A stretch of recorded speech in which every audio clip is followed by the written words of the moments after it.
nós estamos de volta com o Ver TV, que conversa hoje sobre a relação entre a televisão e a escola na volta às aulas nesse segundo semestre. Uma questão que nós não conversamos ainda nesse programa é sobre a alfabetização para a mídia, que é um trabalho, é um processo que já vem sendo adotado em vários países de auxiliar as crianças, os adolescentes, a entender melhor como a mídia funciona e daí criar leitores, ouvintes, telespectadores mais críticos em relação ao que a mídia fornece.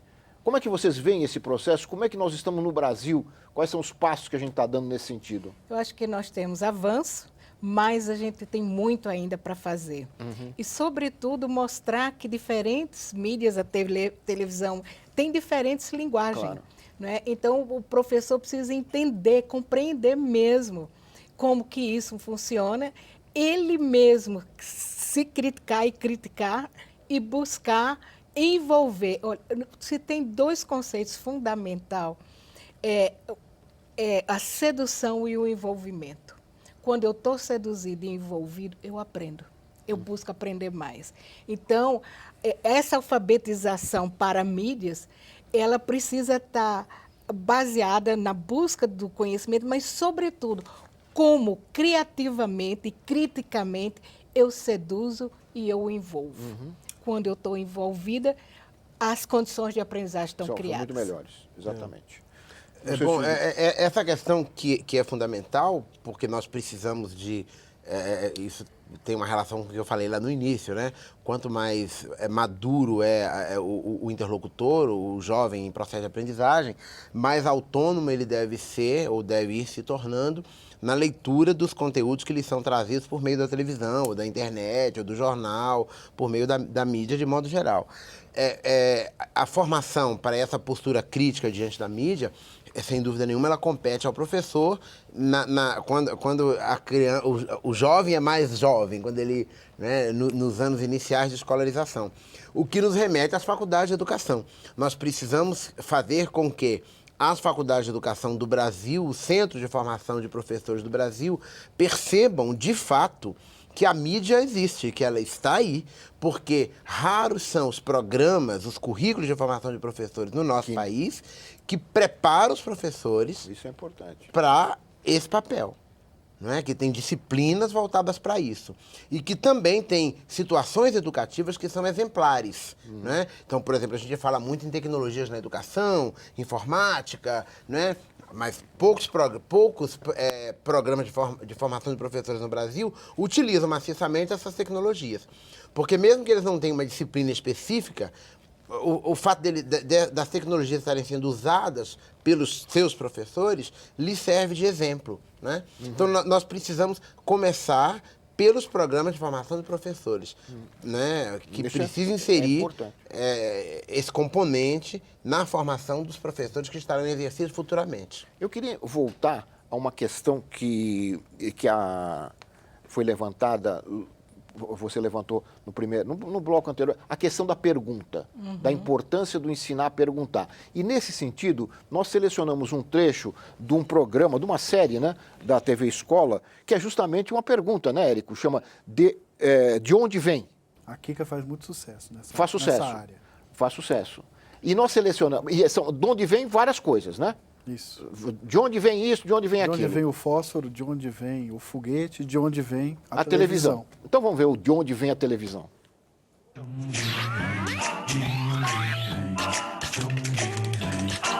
onde vem? Eba, acabei a lição.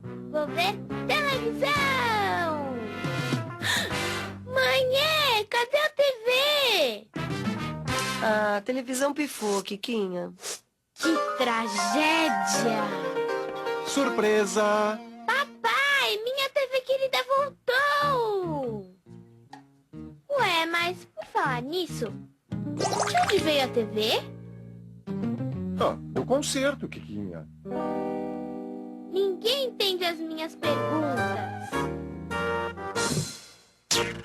Eu entendo, Kika. Os primeiros televisores foram fabricados no início do século passado, depois de muitos estudos. A imagem que a gente via era em preto e branco. A primeira transmissão de um programa de TV foi feita em 1927 na Inglaterra. No Brasil, a televisão só chegou em 1950. Naquele tempo, todas as transmissões eram feitas ao vivo. Ao vivo? Ao vivo quer dizer que os programas eram feitos, transmitidos e assistidos ao mesmo tempo. Até hoje, muitos programas como os telejornais, jogos de futebol e shows são transmitidos ao vivo. Mas a maior parte da programação é feita de programas gravados para serem transmitidos um tempo depois. E quando a TV ficou colorida? A primeira TV em cores surgiu na Rússia em 1949, mas só em 1955, nos Estados Unidos, começaram a ser fabricados os aparelhos de televisão em cores. No Brasil, a primeira transmissão em cores aconteceu em 1972. De lá para cá, a televisão evoluiu muito. Os velhos aparelhos a válvula deram lugar a modernos televisores de tela plana. Por isso, a imagem ficou mais nítida. Hoje, a TV é uma mania mundial. Só no Brasil, ela é assistida em mais de 40 milhões de casas. Inclusive na minha. Bom, eu acho que esse é um exemplo, Érico, de como as perguntas, né, vão ajudando a construir o conhecimento, né, Fátima? Isso. Não é assim? É um sucesso esse programa.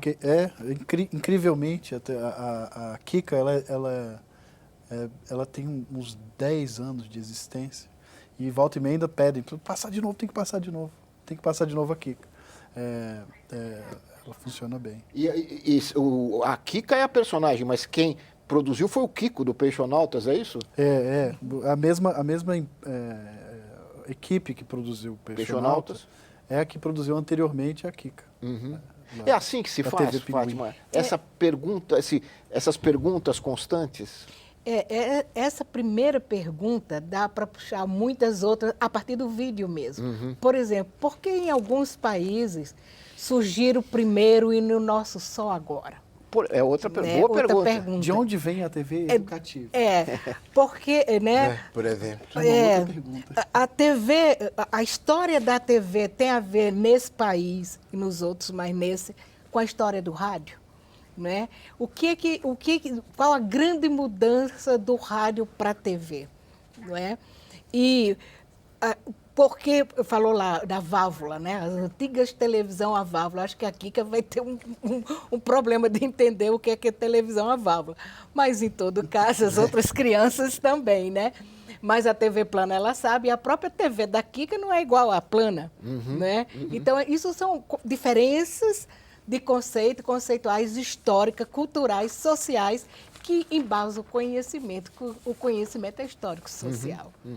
Então, acho que tem tudo a ver. Nós ouvimos também um outro colega, o professor do Departamento de Antropologia da Universidade de Brasília e especialista em novas tecnologias, o Gustavo Ribeiro, que deu a sua opinião também sobre essa relação entre TV e escola. Vamos ouvi-lo.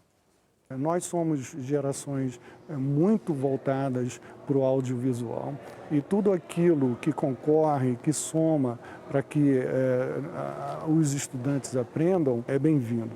Então, assim, os vídeos, os filmes, às vezes um filme de ficção, ele traz uma temática que pode ser explorada de uma forma muito produtiva. Até pode ser um filme muito conhecido, visto por milhões de pessoas, e você vai debater sobre um outro aspecto, sobre um outro ângulo, e aquilo rende, né, uma capacidade de memorização, de compreensão muito maior do que se você fosse restrito apenas a um texto. Então, na verdade, você tem que ter maleabilidade, flexibilidade para entender quais são as diferentes formas que você vai aperfeiçoar e melhorar a transmissão de conhecimento na sala de aula.